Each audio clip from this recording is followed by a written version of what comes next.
Right. If you are an athlete that does high rocks, you do athletics, you're a tactical athlete, an everyday fitness enthusiast, or an endurance athlete, and you enjoy Olympic weightlifting, please watch this because I'm going to show you where to stick it in your program so that it doesn't fuck you up. So many people keep adding Olympic weightlifting into their program and then wonder why they get to the end of the week and they're completely cooked. And I want to take you through how you can put that into your program and you can get the best out of the Olympic weightlifting derivatives and exercise patterns that come with it. So let me show you what I'm talking about. Here we go. So Olympic weightlifting derivatives can fit your program. If you're any one of those people in the top, it can fit those programs. If you are involved in CrossFit, in high rocks, in athletics, in some hybrid-esque training modality, whatever, these things, yes, it can fit your program, but you just have to do it clever. Okay, and that's what I'm going to show you today. Right, the problem isn't with the lifts. It is not. It's the programming choices that people make with them. So either it's an all or nothing mentality. People think, oh, I'm going to go all in on adding cleans and snatches into my program and then completely disregard their unit PT that they've got if they're in the military. Or they'll go 3 times a week doing clean and jerks and snatches and then they're a high rocks competitor and they do 1 or 2 endurance sessions per week. It doesn't work that way. Okay, so we've got to treat the Olympic weightlifting derivatives as exercise patterns that can work for you if you know where to put them. So that's the first one to consider. The second one is the full Olympic lifts do get romanticized by a lot of people. People don't use the power clean derivatives or the hang powers or the hang snatches or even other power derived exercise patterns or speed and strength power derived exercise patterns. An example of this could be a trap bar jump squat or loaded eccentric vertical jumps or slam balls into vertical jumps. There's loads of derivatives that we can play with that are going to allow us to expose ourselves to improving rate of force development. It's not just done through Olympic lifts. And it doesn't have to be the full lifts either. Okay, so I'm actually going to put a big fat red X there and a red X there. The third one is, and this is where I want people to understand what we mean by derivatives. It is components of the pattern. So you don't have to do a full clean and a jerk. You don't have to do a full snatch. You don't even have to do some of the other patterns that come with it. You can do some of the derivatives in terms of the hangs, etc. Some of the exercise patterns that we've spoken about for the trap bars. These are all things that can work. Okay, these are all things that can work. And then the final one is most athletes need transfer. You don't need to become a weightlifter, so you can get transfer from other exercises, including all of the derivatives of Olympic weightlifting, but you do not have to need to become an Olympic weightlifter. You don't need to change your whole identity just to become an Olympic weightlifter. So here's the short answer that I want you to understand by sport, because I think this is probably this is an important slide. Okay, CrossFit. Do you need to do Olympic weightlifting derivatives? Yes, you probably need to do the full lifts because it is going to affect your sport because they have a huge domain of weightlifting derivatives and weightlifting components in their program and competitions if you're a competitor. High rocks. No, you don't need to do the full derivatives, okay? But some of the derivatives at most would be ideal. They would be good if you've got the competency to do it. We want to dose it quite low and we need to position it quite smartly in your program where you may have high stimulus-based or moderate stimulus-based training days. Athletics, functional style gurus. If you're doing any variation of different competitions, right? This for me is you will probably get more out of some simpler derivatives because in athletics, they mainly focus on strength development or strength-based competition. There's a bit of metabolic conditioning. And there's also some threshold sort of competition as well, threshold conditioning in it, where you do a bike and a ski erg as an example. So hard effort. Probably don't need Olympic weightlifting derivatives in your program or Olympic lifts in your program. Some of the derivatives may work. If we want to improve power, or if we want to improve speed, or we want to improve rate of force development, sorry, not power, but improve rate of force development, improve how strong you are, improve some of the speed components, then there are other patterns that we can use and plenty of simpler derivatives that we can play with to improve explosive work. Tactical, military. I'm a big fan of using hang clean derivatives of weightlifting. Why? Because they can be low cost, but they can be quite transferable. I remember this quote from Dan John, and he talks about building the outer armor, using kettlebells and hang clean variations to build the outer armor, toughen up guys and build some robustness with people so they fit there as well. Endurance athletes, however, we've got to understand opportunity cost. You've got to be so strict with your exercise derivatives, so strict with the strength work that you put in. Olympic lifting is probably not for you, so I wouldn't necessarily stick it in. However, if you enjoy it and you've got the quality to do it, and we can get some clean pulls or some hang powers, then yeah, maybe there's an opportunity there. But it's all context dependent. So every single variation has to earn its place in your program, okay? It has to earn its place in your program. We've got to look at some key variables when we talk about this. First of all, does it transfer to what you need? Does it improve the quality that the athlete is trying to improve? If, for example, we're trying to improve rate of force development, you're trying to improve explosiveness, you're trying to improve some of your speed, could this be a variation we could add? Yes, potentially. If it doesn't, then there's no transfer. What's the technical cost? How long is it going to teach it and train it? And this is why things like the trap bar jump squats might come in handy for people that want to improve rate of force development and don't have the time to practice some of the Olympic lifting movements. What's the fatigue cost, right? This is a great question to ask. When you put an exercise in your program, what does it steal from the other elements of your training block? What does it steal from strength? What does it steal from running? Or what does it steal from sport, practice, or training? This is an important component. And then the last one, what is the opportunity cost? Is there a simpler version? Can I just get you to depth jump? At what stage in the period on the progression model can you do cleans? Have you got the quality to do it, the competency to do it? These are questions you've got to ask. So you do not need the full cesspit of Olympic weightlifting.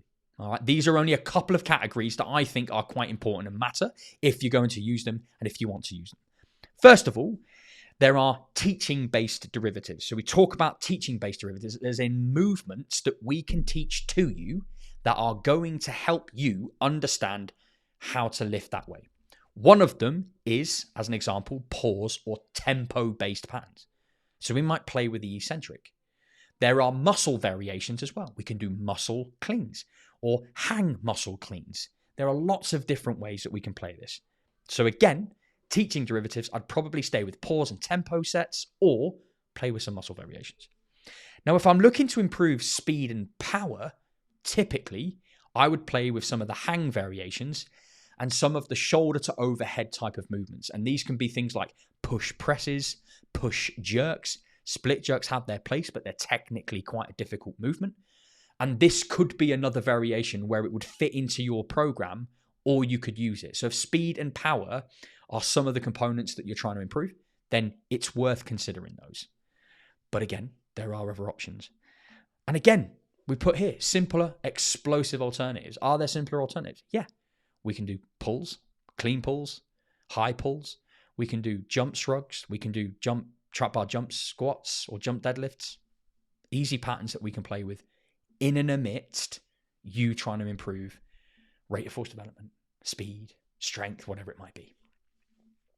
So use these when the lift looks a bit shit. And this is where the pause and tempo work comes into play here. So in this picture you're seeing here, this is actually me doing I'm about to perform a pause at the knee position here. And the reason I'm doing a pause at the knee position is just trying to improve what that pull off of the floor looks like. It's good for building positioning and positional awareness. It's also really good for bar path. For me, I had a tendency to roll the bar forward of my toes, and then that would change what that line would look like when the bar's coming up into my hip crease. So for me, even at my stage of doing Olympic weightlifting, having been involved in it for over a decade, nearly 12 years now of Olympic weightlifting, I am not even remotely close to being a master of my craft with Olympic weightlifting. In fact, very far from it, in fact. However, if I've been doing it for 12 years, that should give you a little bit of a kick in the teeth and a kick up the arse, really, to say, okay, well, I still need to do positional work even when I get better at it. There's always movements and bar path and improving extension and improving how the bar looks and how it feels. You can always improve those elements. Okay. So this is where we build positional awareness. Light loads in and around, again, it doesn't really matter what percentage work we kind of play with here, but I would typically use light loads, build some positional awareness, and play with the pattern. And this is a really good example of how that could work. Power derivatives. And we spoke about these, power and speed derivatives. This is a clean pull. Okay, now in this clean pull, I am looking to get as high as I possibly can in this movement here. I want to create as much displacement as possible. I want to really focus on driving all of my load into the floor whilst fully extending through the hip, knee, and ankle. Okay, now here you might play with hang cleans. I actually think this might be a hang clean. Hang cleans, hang snatches. Obviously, hang snatches, the hand position is coming out further on the bar and we're going straight overhead. It's more of a all-in-one motion rather than into the shoulder and then pressing. Again, other power derivatives could be push jerks, power jerks, or split jerks. These are ones we discussed before. And they're really good for improving how much force you can transfer. So really good at improving rate of force development.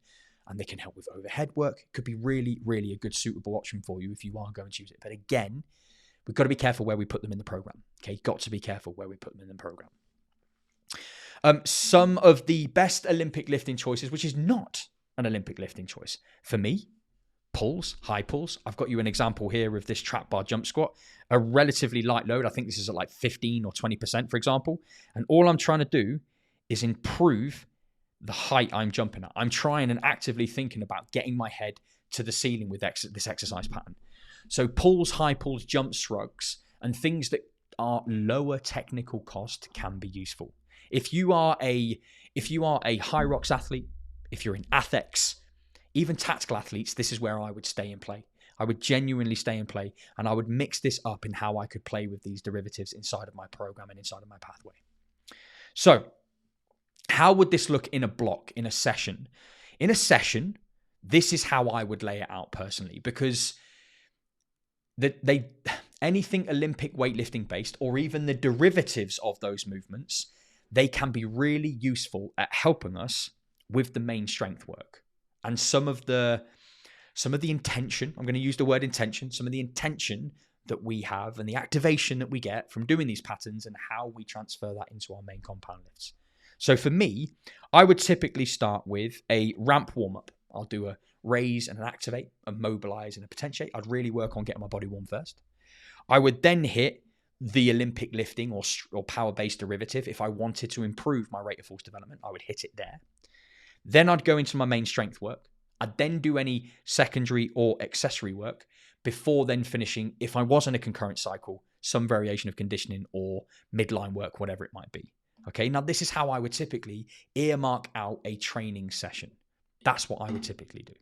So it's just worth noting that if you're doing these movements and we're trying to improve rate of force development, we need to be fresh for this. We don't want to bury them at the end of the session and then end up absolutely fucked in the process of doing so. So bear that in mind when you do things like this.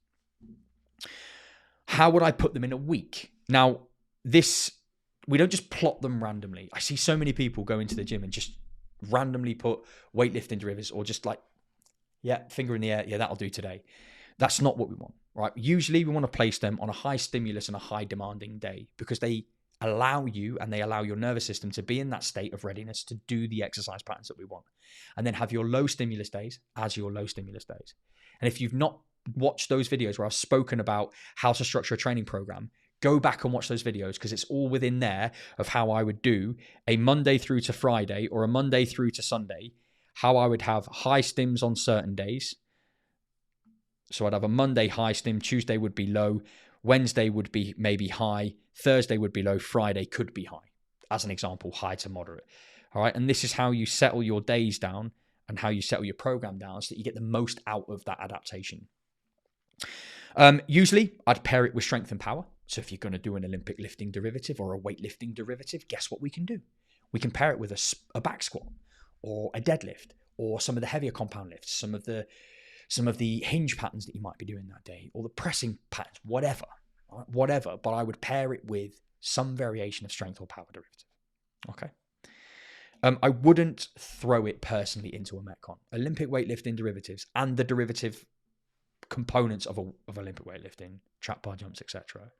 They really, really are there to improve rate of force development. I see people throw it in a metabolic conditioning, and it's only really pertinent if you're involved in CrossFit. Everybody else, you don't need to do crazy amounts of barbell cycling in a metabolic conditioning session to get the most out of the session. It just doesn't, you're just accumulating fatigue.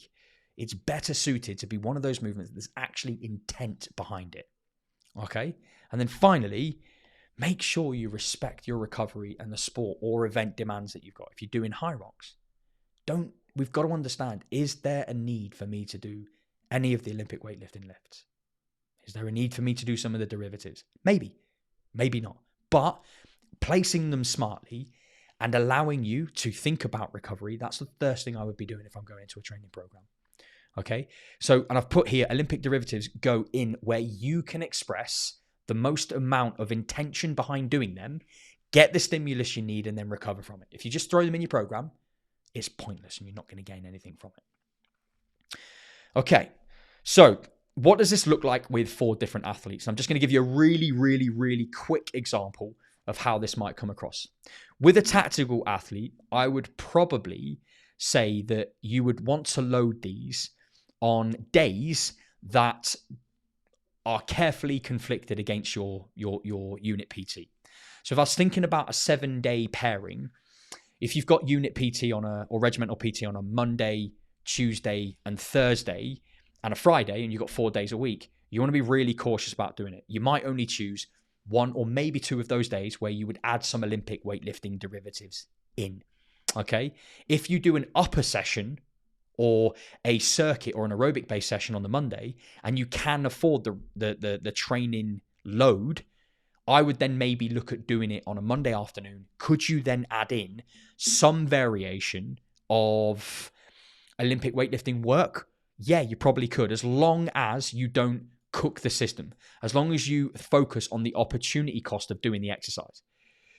Do too much, you'll bury yourself and you'll put yourself in a hole. So it's really, really important that you think about that. Okay, really important that you think about that. I've seen it too often that boys that are in the unit doing full Olympic lifting work 2-3 times a week, plus all the compounds, plus some conditioning, they just end up cooked, absolutely cooked.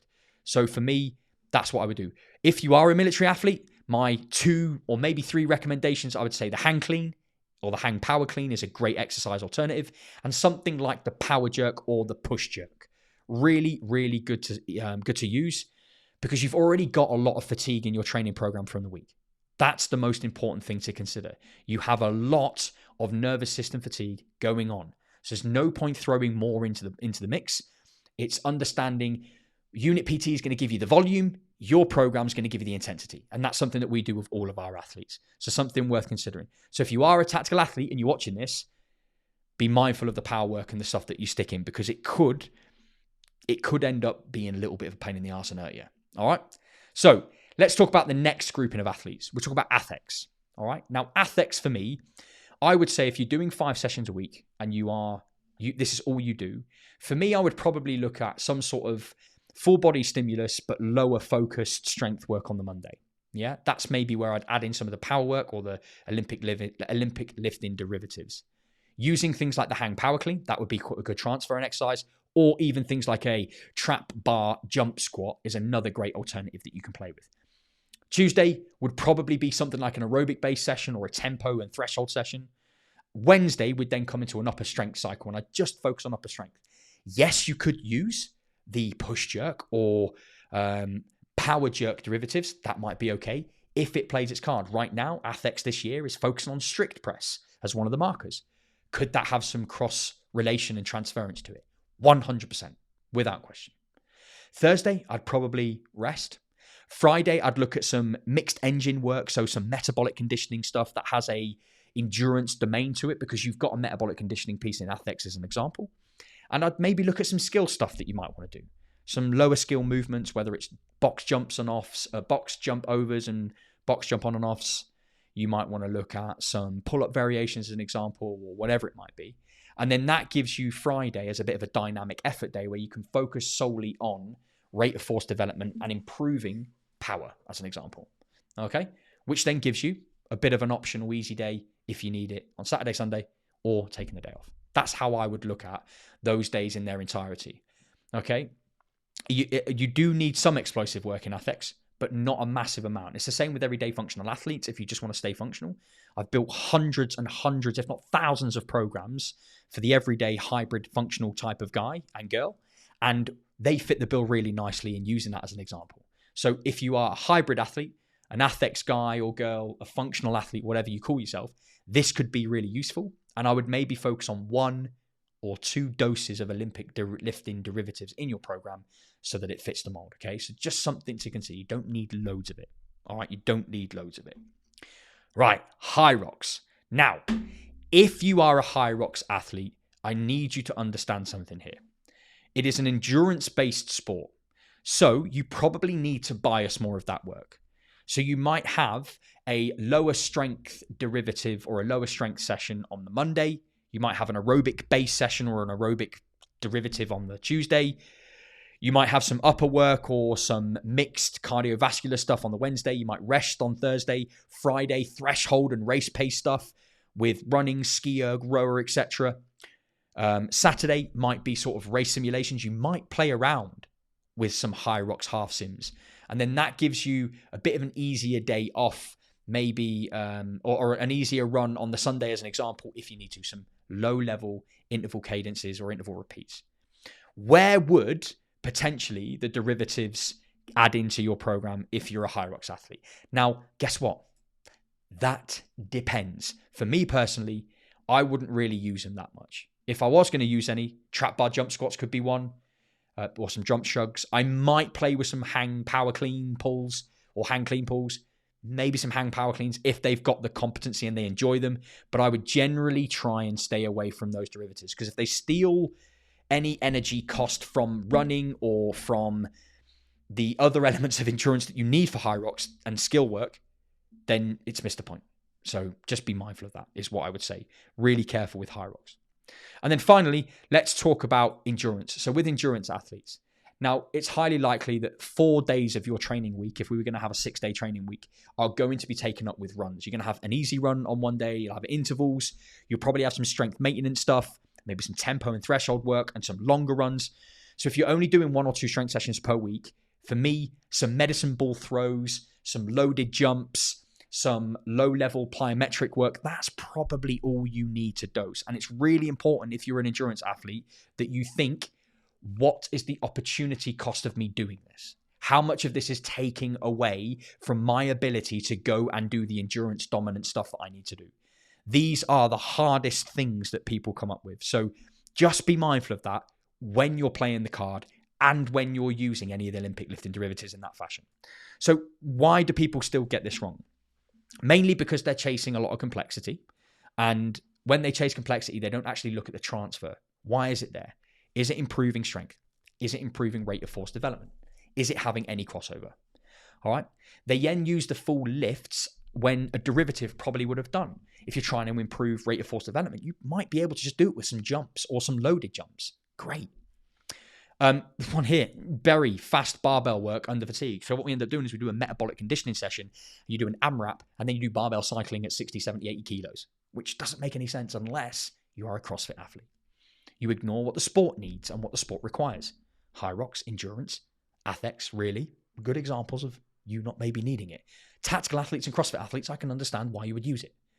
All right.